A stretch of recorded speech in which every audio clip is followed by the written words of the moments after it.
So let us all bow down and pray. Father, we glorify your holy name. We worship you. We adore you. We exalt you, Lord, in this place. Father, as we come before you in the name of your Son, our Lord Jesus Christ, in the presence of your Holy Spirit, we humble ourselves before you, Lord. Nagpapakumbaba kami, Panginoon. Binababa namin ang aming mga sarili, Panginoon. Lord, we empty ourselves of our flesh. We empty our minds of everything that will distract us, Panginoon. Lord, alisin mo lahat ng bagay na magiging hadlang po sa buhay namin sa umagang ito. Magiging hadlang sa pakikinig namin ng salita ng Diyos, magiging hadlang upang pumasok ang salita mo sa aming puso. Kasalanan man ito, hindi pagpapatawad, galit man poot, hinanakit, Panginoon. Anumang kadahilanan, Lord God, upang hindi pumasok sa puso namin ang salita mo ngayong umaga. Lord, inihingi namin ang tawad ito ngayong umaga, Panginoon, Lord. Ano man ito, Lord God, hidden sins, Lord, unconfessed sins, Father God. Lord, forgive us, Lord. We confess right now, Lord God, any hardness of heart, any bitterness, Lord, any unforgiveness, Lord, in our hearts, Father, we pray that you forgive us, Lord. Cleanse us. Linisin mo kami, Panginoon. Linisin mo ang aming puso at ang aming kaisipan. Dalisayan mo kami, Lord, sa kapangyarihan ng iyong salita. Lord, ilapit mo kami, banal na Espiritu, sa presensya ng Diyos na nasa langit, Lord, ngayong umaga as we hear the words of God. Help us draw nearer. Holy Spirit, we abide in you. Nananangan kami sa iyo, banal na Espiritu. Kami lumalapit, Panginoon, sa umagang ito, Lord God. Dalangin namin ang puso namin, Lord God, ay maging malapit sa puso ng Diyos, sa puso ng aming Panginoong Hesus. Na ngayong umaga, Lord, itutuon namin ang aming kaisipan, ang aming damdamin at puso, ang aming buong pagkatao, Panginoon, sa pakikinig ng iyong salita. Tulungan mo kami, banal na Espiritu, maunawaan namin ang ihahayag mong salita sa umagang ito. Maparangalan ka, maluwalhati ka, O Diyos na buhay. Sa pangalan ni Jesus, lahat po ng anak ng Diyos ay magsabi ng Amen. Palakpakan po natin si Lord. Amen. Glory to God. So ngayong umaga po ay pag-usapan po natin ito, ang ating topic po for today. Actually, binubuno ko pa yung kagabi. Binubuno ko pa kagabi. Lord, ano ba yung gusto mong... Actually, hindi lang kagabi, Friday pa. Sabi ko, Lord, ano bang gusto mong sabihin sa mga tao? Okay. Kasi bilang pastor po, mga kapatid, ayaw ko po na ang isi-share ko po sa inyo ay galing lang sa sarili ko. Diba? Kailangan po ang salita na maririnig po ninyo ay galing talaga sa Diyos. Amen? Dahil ang salita ng Diyos, siyang nagbibigay ng buhay. Okay, tingnan niyo po bago ko yung topic natin ngayong umaga. Sa Book of John or Aklat ng Juan, sa chapter 6. John chapter 6, sabi rito sa verse 63. Yan. John chapter 6, verse 63, ang sabi po ng banal na kasulatan, it is the Spirit who gives life. Sabihin niyo nga po yon. Sabay-sabay tayo. 1, 2, 3. It is the Spirit who gives life. Sunod, the flesh profits nothing. The words that I speak to you are spirit and they are life. Amen? Ang salita daw na namumutawi sa bibig ng Panginoon, siya yung nagbibigay ng buhay. Tingnan mo nga yung katabi mo, mukhang buhay ba yan? O mukhang patay? Ha? Paano mo malalaman kung patay yung katabi mo? Hindi ngumingiti. Diba? Walang paki kahit anong i-share ni pastor sa harapan. Walang emosyon. Patay. Pero ngayon, mabubuhay yan. Sabi mo sa katabi mo, mabubuhay ka. Amen. Okay? Sabi ng Bible sa Mateo 4:4, hindi lamang sa tinapay nabubuhay ang tao, kundi sa bawat salitang lumalabas sa bibig ng Diyos. Amen? Baka malungkot yung katabi mo kasi hindi pa nag-aalmusal. Sabi mo sa katabi mo, kakain naman tayo ng Word of God. Amen? Palakpakan natin si Lord. Ang topic po natin ngayong umaga, ito po, be a friend that leads others to Jesus. Amen? Ganyan ka ba? Tingnan mo nga yung katabi mo. Ganyan ba yung katabi mo? Isa ba yung kaibigan na nagdadala ng tao papunta kay Jesus? Alright? Now, bago ko basahin yung verses po na ito, bibigyan ko lang kayo ng backstory. Okay? So, Mark chapter 2, sabi dyan sa verse 1, ito sabi dyan, and again. Diba? Again, he entered Capernaum. So, the backstory of this, pag binasa nyo yung Mark chapter 1, galing na siya ng Capernaum. Okay? Anong ginawa niya sa Capernaum? Pag binasa yung Mark chapter 1, pumasok po si Jesus Christ sa isang synagogue or meeting place ng mga Hudyo, ng Israelita, and he preached there in the synagogue. At hindi lang po siya nangaral. Habang nangangaral siya, meron daw isang lalaki na meron siyang unclean spirit or sinasapian siya ng demonic spirit. Habang nagpe-preach si Jesus, ay nag-react yung masamang espiritu dun sa katawan ng lalaki. At tinutusan ni Jesus na yung espiritu dun sa loob ng lalaki ay lumayas. Okay? So, totoo po ang mga ganong instances na may mga lumalayas na demonyo sa tao. So, ano nangyari? Pag binasa niyo po yung Bible sa Mark chapter 1, nung sinabi daw ni Jesus na lumayas yung espiritu doon sa lalaki, ay nangisay siya at bumula yung kanyang bibig. Okay? May mga ganong instances. Alright? So, ngayon, nabalitaan ng mga tao doon sa Capernaum yung nangyari doon sa synagogue. At pagkatapos niya doon sa synagogue, ay lumabas siya para mangaral din sa ibang mga bayan. Pumunta siya sa lugar ng Galilee. Doon niya pinagaling yung biyanan ni Pedro, nagpagaling siya ng mga may sakit, etc., etc. And then, after that, bumalik ulit siya ng Capernaum. Okay, pagbalik niya ng Capernaum, okay galing na siya ng Capernaum. Narinig na nila si Jesus na nangaral, narinig na nila si Jesus na gumagawa ng himala. Naintindihan na po ba natin? Ngayon, basahin natin itong Mark chapter 2. Sabi diyan, and again, he entered Capernaum after some days. And it was heard that he was in the house. Okay? Pumasok daw muli sa bayan ng Capernaum si Jesus pagkatapos ng ilang araw at narinig daw ng mga tao na nandoon siya sa isang bahay. Hindi natin nagkalam kung anong bahay o kung kaninong bahay. Basta sinabi diyan, nandoon siya sa bahay. Pagkatapos diyan, sabi diyan, immediately, sabihin niyo nga po immediately.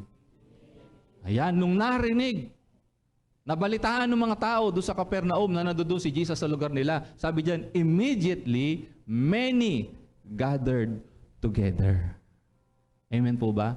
Ganito kasi yan eh. Kapag nabalitaan na sa isang lugar, pinapangaral doon yung mabuting balita, gumagaling yung mga may sakit, nagbabago yung mga tao, imposible na hindi dumugin yung lugar na yon. Amen. Diba? Maririnig po ninyo yun sa buong Pilipinas, maging sa ibang mga bansa, kapag merong aparisyon, dinudumog ng tao.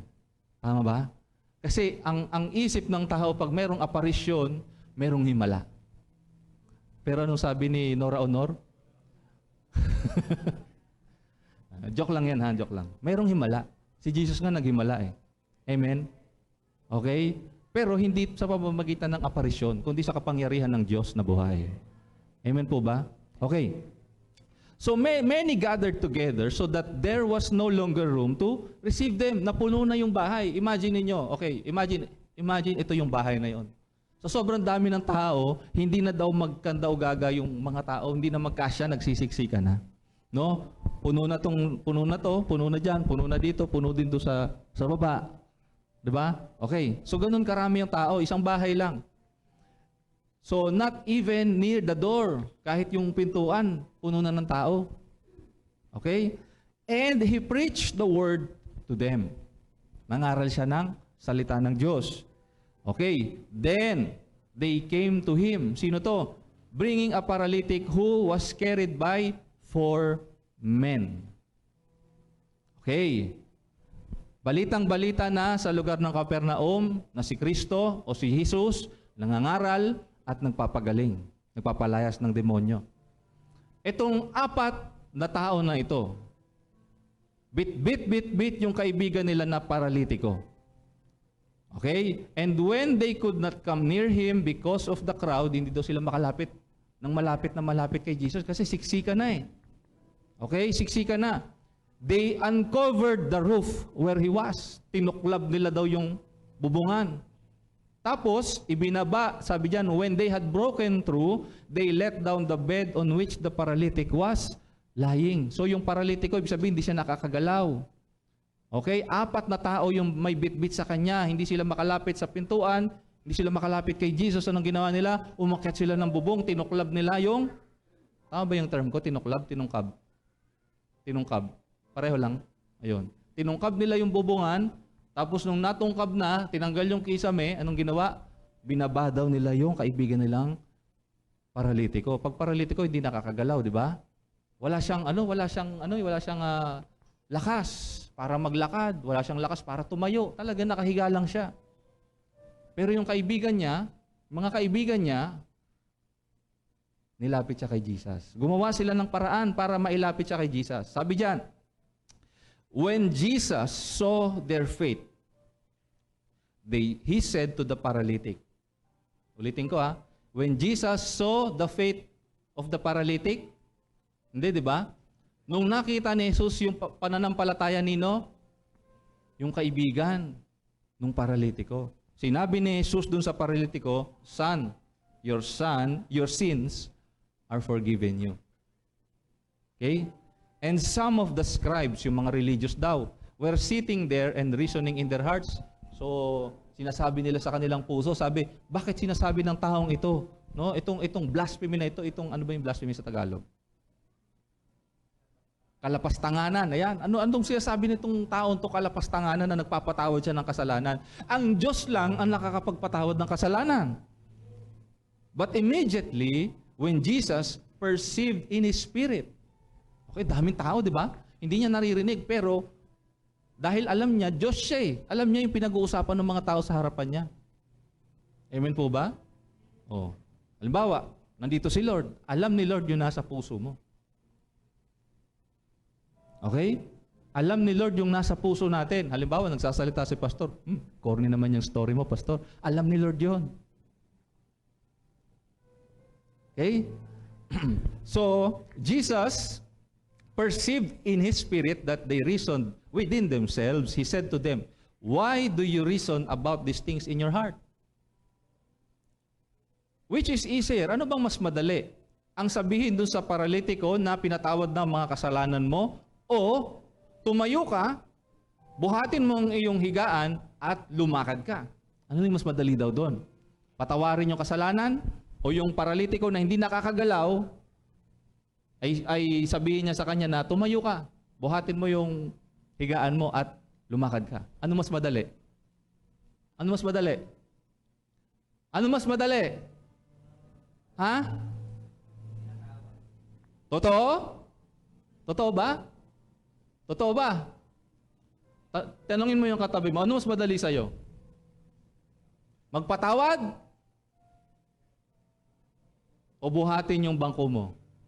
Ano mas madali? Hati. Yung iba, mas madaling buhatin yung bangko. Bakit? Mahirap magpatawad, ano? Tama ba? Hirap magpatawad. Lalo na nakikita mo sa church, ito yung sumakit sa akin kagabi. Hindi ako nireplyan nito kagabi. Hindi kita papansinin sa church bukas. Hello? Ano mas madali?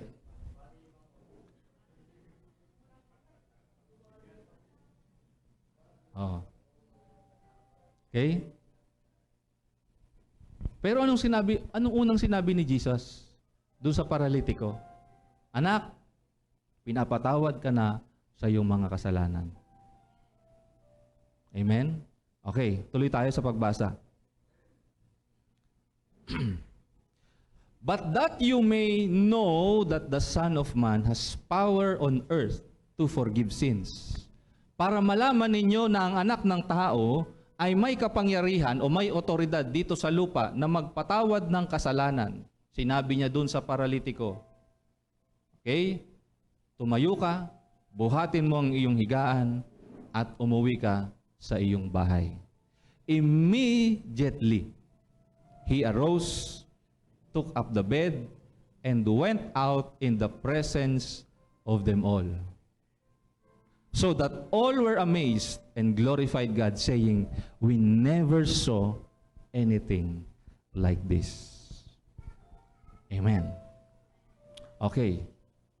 May tanong ako dyan. Next slide. What kind of a friend are you? Anong klaseng kaibigan ka? Anong klaseng kaibigan ka? Okay. Madali ka ba magpatawad?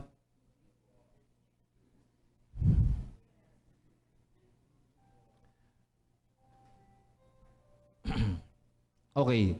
Pag-aralan po natin yung story nung paralitiko. Okay. The paralytic, okay, ang paralytic o ang paralitiko is someone who is numb, manhid. Manhid. Pag magdala ka dito ng isang paralitiko from head down to his feet, tusukin mo ng karayom yon, hindi niya mararamdaman. Tama? Okay? So numb, manhid, helpless. Ano ibig sabihin ng helpless? Ano ibig sabihin ng helpless? Walang kapag-asa. Or someone who is paralytic is someone who is as good as dead. Tama ba? Para siyang gulay na eh. Wala na siya eh. Wala na siyang may ko-contribute sa lipunan. Wala na siyang may tutulong sa bahay. In short, pabigat. Hello?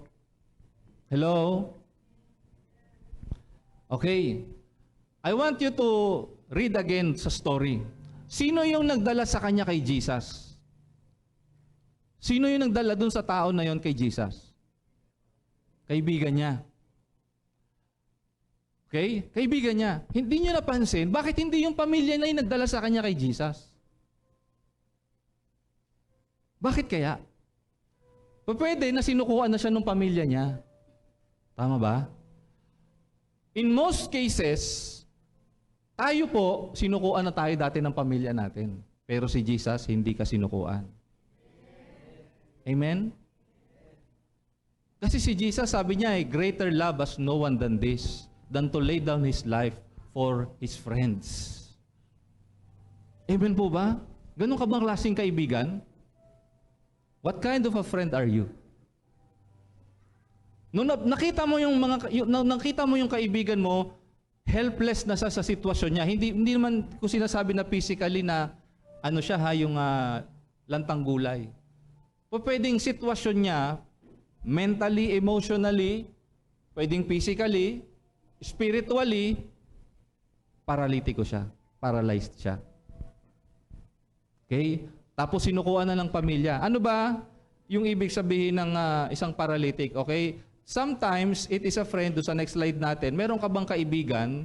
Do you know someone? Do you have a friend who you know personally is under the power of bondage and addiction? Okay? Meron ka bang kaibigan? Meron ka bang kakilala? Meron ka bang mahal sa buhay na siya ay nasa isang sitwasyon na hindi siya makawala dun sa kasalanan. Hindi siya makawala dun sa nakagapos sa kanya na kasalanan. Meron ba kayong kakilalang ganon? Meron ba kayong kakilalang malungkot? Meron ba kayong kakilalang depressed, maraming problema? Na kailangan niyang maranasan yung kapangyarihan ni Lord. Meron ba kayong kakilala? Anong ginagawa niyo?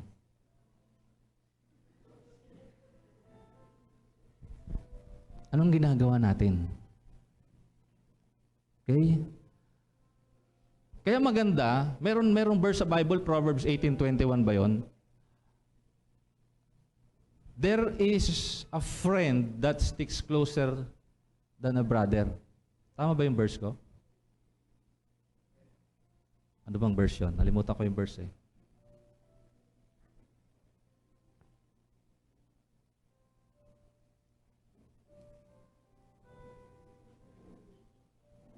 18:24. Ayan, okay? A man who has friends must himself be friendly, but there is a friend who sticks closer. Okay? There is a friend who sticks closer than a brother. Minsan merong kaibigan na mas mas close pa sa'yo kaysa sa kapatid mo. Meron kang kaibigan na mas alam pa yung buhay mo kaysa sa kapatid mo.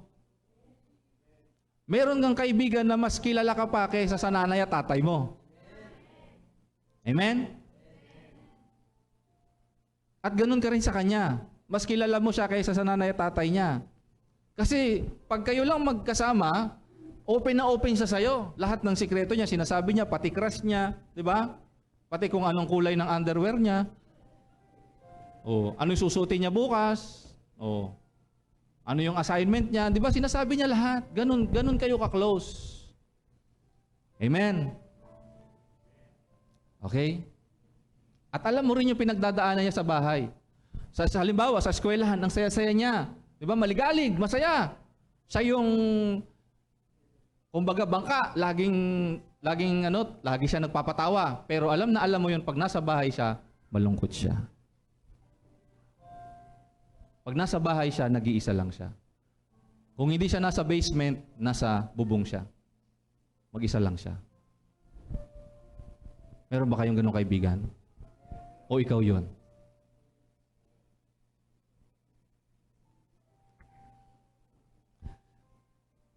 Sunod kong tanong dyan, have you encountered a personal, powerful experience with God? You want that friend to experience too. Naranasan mo na ba? Okay, meron ka na bang personal na karanasan? Na nung narinig mo yung preaching ni Lord, narinig mo yung salita ni Lord, may nabago sa'yo. May nagbago sa isip mo, may nagbago sa buhay mo. At yung nagbago sa buhay mo, gusto mo na i-share dun sa kaibigan mo. Meron ba? So, tanong ko ulit, what kind of a friend are you? Anong klaseng kaibigan ka? Diba? Naranasan mo na dati, ikaw yung lagi nag-iisa ngayon, lagi ka na masaya, kahit mag-isa ka. Diba? Dati kasi pag mag-isa ka na lang, kung ano nang iniisip mo. Diba? May anxiety ka na, may depression ka na, may mga panic attacks ka na. Pero ngayon, dahil na-experience mo yung personally, na-experience mo yung kapangyarihan ng Diyos sa buhay mo, malaya ka na doon sa mga ganong kaisipan. Naranasan nyo na ba yon? At kung naranasan mo na yon, gusto mo bang maranasan din ng kaibigan mo yon? Gusto mo bang maranasan din ng pamilya mo yon? Gusto mo bang maranasan ng katabi mo yon?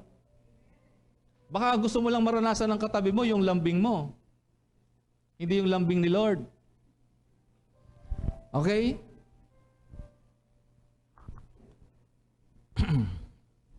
Mark chapter 2 verse 5. Sabi diyan, when Jesus saw their faith, He said to the paralytic, your son, your sins are forgiven you. When Jesus saw their faith. Okay? Nakita ni Jesus yung pananampalataya ng mga kaibigan. In that story, okay, yung tao na paralitiko or he is suffering from paralysis. Okay, there are many reasons why people suffer from paralysis. Ang paralysis po is either a complete or partial loss of function, either of movement or sensation. Sa Tagalog, ito ay parang buo o ano ba yung partial sa Tagalog? Hindi buo. O kalahati. Di ba? Nakikita nyo ba yung mga na-stroke? Nakakita na kayo ng tao na-stroke? Di ba yung kalahati ng katawan nila, hindi nila maigalaw, hindi nila maiangat, lalo-lalo na yung severe na stroke. Hindi talaga nila maangat yon. Sa isip nila, nagagalaw nila sa isip nila, pero yung katawan nila ayos sumunod. Di ba? Anong cause nun? Pwedeng ang cause ng paralysis ng kanyang katawan ay aksidente, o pwedeng traumatic na experience, no? Bigla siyang, may inisip siya na yung sumakit yung ulo niya, tapos yun na, pak, na-stroke na. Okay? Naintindihan po ninyo? Ayan. So it is a loss of ability to move or to feel. It's not just a loss of mobility. It's a loss of sensation. Diba? Meron ka bang kaibigan, tumigas na yung puso? Tumigas na yung puso, ayaw na magpatawad. Naging paralyzed na yung puso niya para magpatawad. Naging paralyzed na rin yung puso ng iba para humingi ng tawad. Amen? Okay? So, these people cannot function either physically, emotionally, mentally, or spiritually. Nawala na yung function. Bakit? Ano nangyari? Ano ba nangyari pagka nagpa-paralyze? Mayroon nangyari dun sa utak nila. Diba? Nawala yung connection ng kanilang nerves or ng kung ano man yung nagko-connect sa utak at dun sa katawan nila para gumalaw. Naintindihan po ninyo? Sometimes it means a loss of connection to God. Diba? Kaya yung ibang tao, hindi sila magkaroon ng ugali na parang silang tao. Di ba yung iba, ugaling hayop? Di ba? Minsan yung kaaway mo, tinatawag mong, ahas ka. Tama ba? Kasi ugaling hayop sila. Kaya yung ibang tao, ugaling hayop kasi wala silang connection sa Diyos. Oh. Nawala sila sa tamang pag-iisip. Wala sila sa tamang pagkilos o paggalaw. Physically, mentally, emotionally, or spiritually because they have lost the connection to God. Okay? Hello?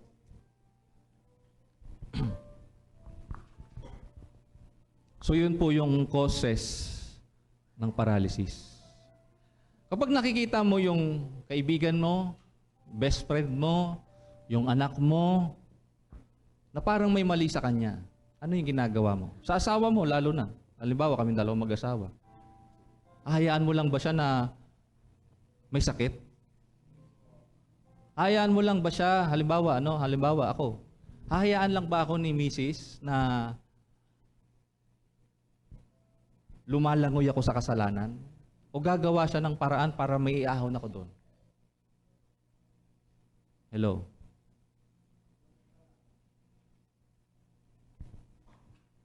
What kind of a friend are you? Sabi nga dyan, when Jesus saw their faith. When Jesus saw their faith. Diba?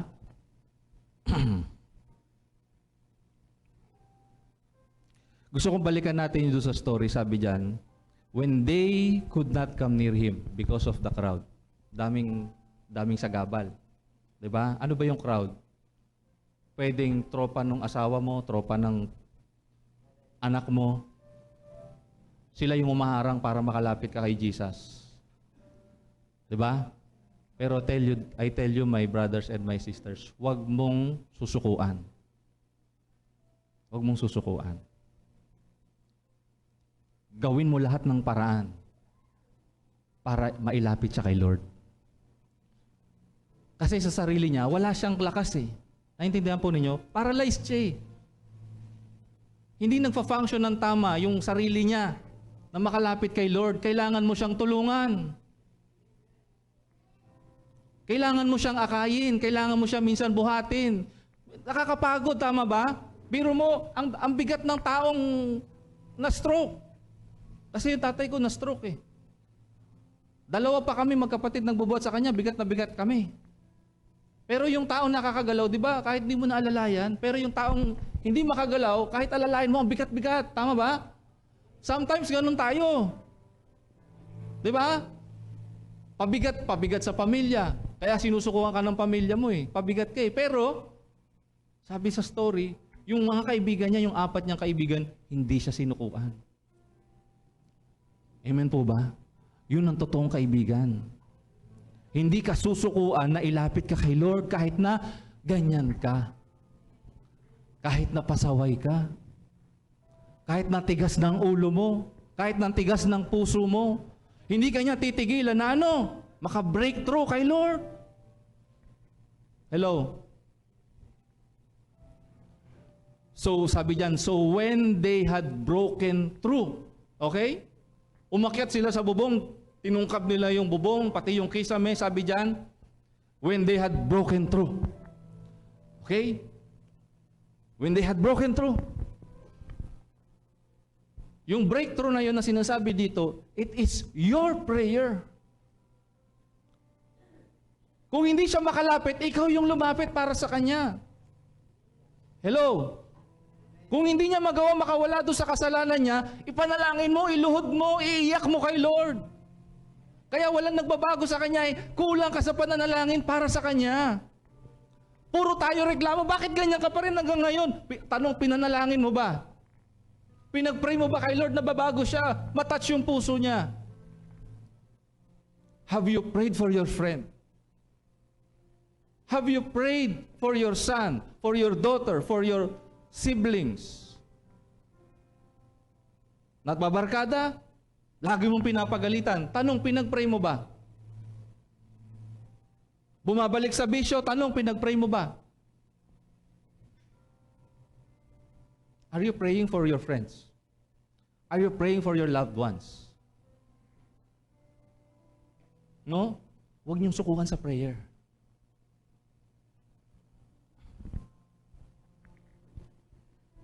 Are you willing to do anything to bring your friend to God? Kahit minsan, siya mismo yung dahilan kung bakit nasasaktan ka ngayon. Are you willing? Willing ka ba?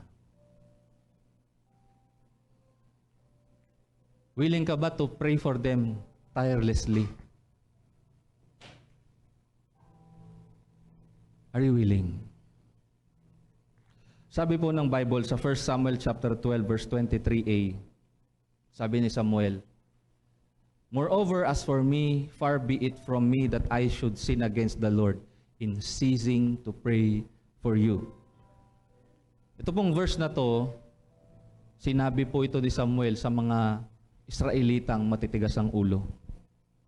Sabi ni Samuel, "Far be it from me na tumigil akong manalangin para sa inyo dahil magkakasala ako sa Diyos.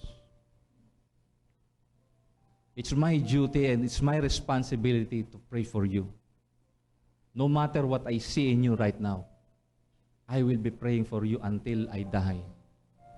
I will be praying for you until something happens. I will pray for you until God touches your heart. Kahit natubuan na ako ng uban, hindi kita titigilan ipanalangin."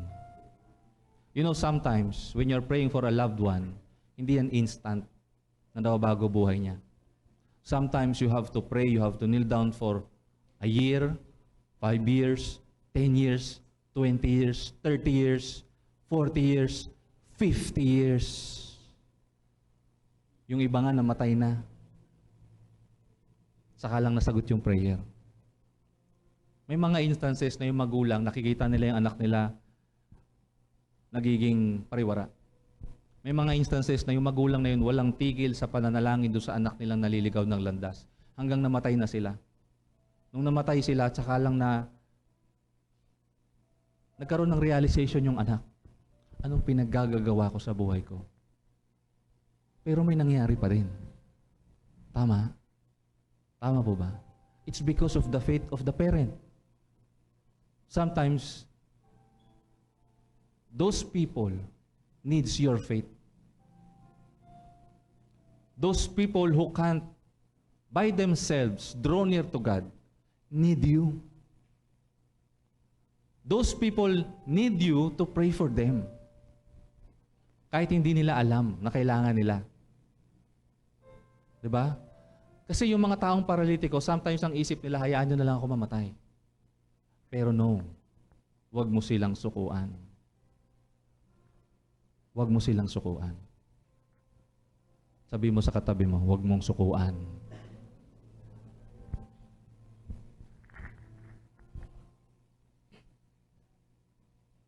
Hallelujah.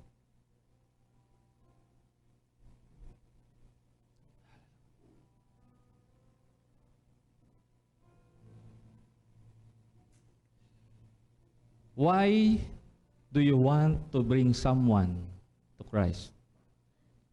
Dalawang tanong yan eh. Why do you want to bring someone to Christ? Why do you want to bring someone to church? Ano yung dahilan? Sometimes po kasi, ang dahilan natin ay selfish.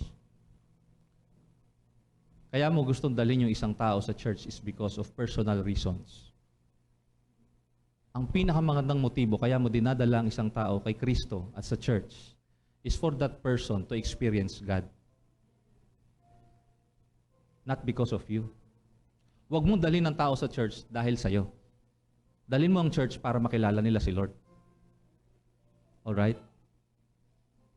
Kasi merong issue yung dinadala nyo lahat sa heart. Yung mga dinadala po natin dito, lahat tayo may issue sa heart, tama po ba? Lahat tayo may issue sa heart. Bago magbago yung physical, kailangan mo na bago yung internal. Tama? Ano yung una munang sinabi ni Lord dun sa paralytic? Yung internal. Yun yung una niyang pinagaling. Yung puso niya. Kasi may sakit tayo sa puso. Hindi yung physical nating puso, yung puso natin na puno ng kasalanan. Amen? Kapag ang tao na-experience si Lord, unang-una na itatouch ni Lord yung issue ng heart tungkol sa kasalanan. Alam niyo yung kasalanan, tama ba? Alam niyo yung kasalanan. Hindi ko na kailangan isa-isahin. Kasi pag inisa-isa ko, baka lumayas kayo rito. Alam niyo yung kasalanan tama ba? Alam natin lahat yung kasalanan. Pero yun ang unang-unang i-address sa atin ni Lord. Ang sabi dyan ni Lord, di ba, nung nakita ni Lord yung pananampalataya nung 4 niyang kaibigan, ang sabi niya dun sa sa paralitiko, Son, your sins are forgiven you. May tanong ako, Lord, hindi mo siya humingi ng tawad That's the grace of God. Pag hindi mo tinigilan, okay, pag hindi mo tinigilan na ipag-pray yung kaibigan mo, yung asawa mo, yung anak mo, yung magulang mo, magugulat ka na lang, biglang kikilos yung biyaya ng Panginoon sa buhay niya. Lalapit sa'yo. Tagal-tagal mo na ako pinagpe-pray. Bigla na lang niya marirealize na mahal siya ni Lord. Amen. Yun muna yung unang in-address ni Lord, yung issue ng puso. Kailangan malaman natin lahat na yung kasalanan po natin ang nagpapalayo unang-una sa atin sa Diyos. Isaiah 59 verse 2. Basahin natin. Isaiah 59 verse 2. Physically, nasa church ka, puso mo malayo sa Diyos, it's because of sin. Isaiah 59 verse 2.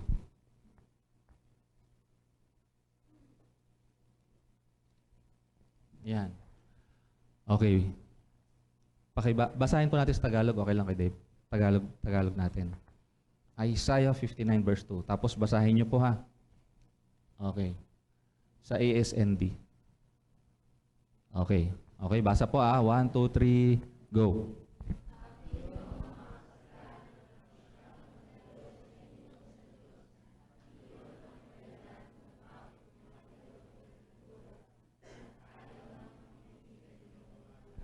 Okay, tingnan niyo po daw. Paralitiko. Diba? Ang mga kasalanan daw natin ang naglayo sa atin sa Diyos. Yun yung dahilan kung bakit niya tayo tinalikuran at ayaw niyang makinig sa ating mga dalangin. Amen. Kaya hindi tayo makalapit sa Diyos We are paralyzed to come and draw nearer to God because of our sins. So the first issue na gusto mo nang pagalingin ni Lord yung issue mo sa puso mo tungkol sa kasalanan. Kapag na-address na yon, kasunod na yung mga pangangailangan mo physically, emotionally, financially, lahat na. Naintindihan niyo po ba ako, mga mahal? So first, the heart. Di ba sabi ng Bible, Proverbs chapter 4.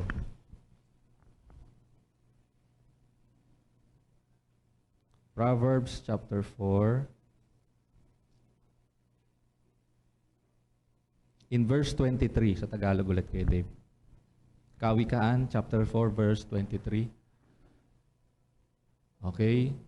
Ingatan mo ang iyong isipan. Sa English po, ito ay heart. Sapagkat kung ano ang iyong iniisip, yun din ang magiging buhay mo. Tama ba yan sa sa magandang balita? Ayan yung tamang translation dyan. Ang puso mo'y ingatang mabuti at alagaan, pagkat yan ang siyang bukal ng buhay mong tinataglay. Diba? Yung puso. So yan munang puso talaga, ang unang inaayos ni Lord. Pag naayos na ni Lord yung puso natin, kasunod na lahat yan. Pamilya mo, marriage mo, mga anak mo, finances mo, lahat. Amen po ba? Okay, balik tayo doon sa slide po natin. When people see the miracle of a changed life, many will be amazed and will glorify God. Diba? Pag nakita ng mga tao, na yung pinagpe-pray mo na bago yung buhay niya. Di ba? Marami yung ma-amaze. Marami yung lalapit kay Lord. Kasi nakita nila na bago yung buhay niya eh. Tama po ba? And I want you to learn something from the story. Yung 4 na kaibigan niya were nameless. Hindi nila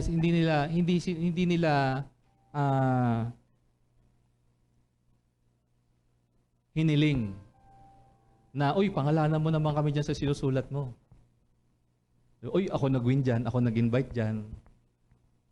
Diba? Minsan okay lang tayo na maging nameless. Basta ang mahalaga sa atin na bago buhay niya. Amen? Can you be that friend? Can you be that friend? Pwede ka bang maging ganong kaibigan? Kahit hindi ka na yung mapalakpakan, ang mapalakpakan si Lord. Hello? Kahit hindi ikaw yung mapalakpakan, ang mapalakpakan si Lord dahil nabago yung buhay niya. Okay lang ba sa iyo yun?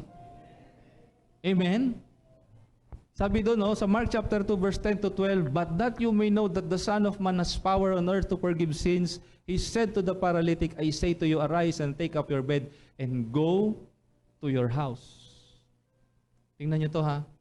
Doon sa story po natin, ang nagdala sa kanya mga kaibigan niya. Because I think, sinukuha na siya ng pamilya niya.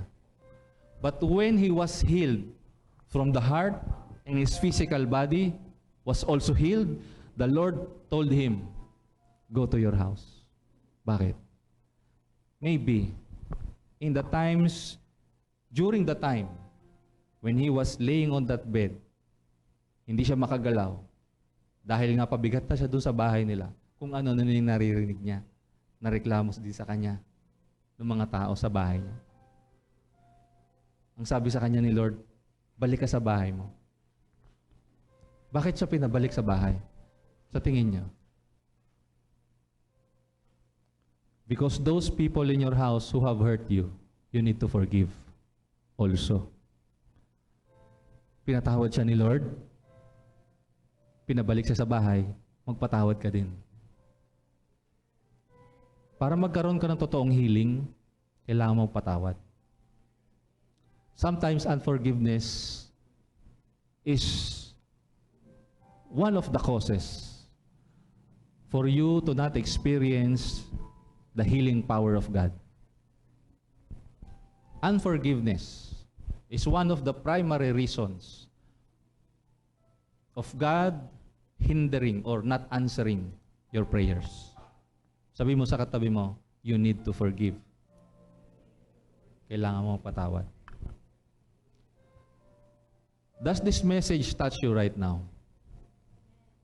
Kinakausap ba kayo ni Lord sa pamamagitan ng mensahe na ito ngayong umaga? Ikaw ba yung paralitiko o ikaw yung kaibigan?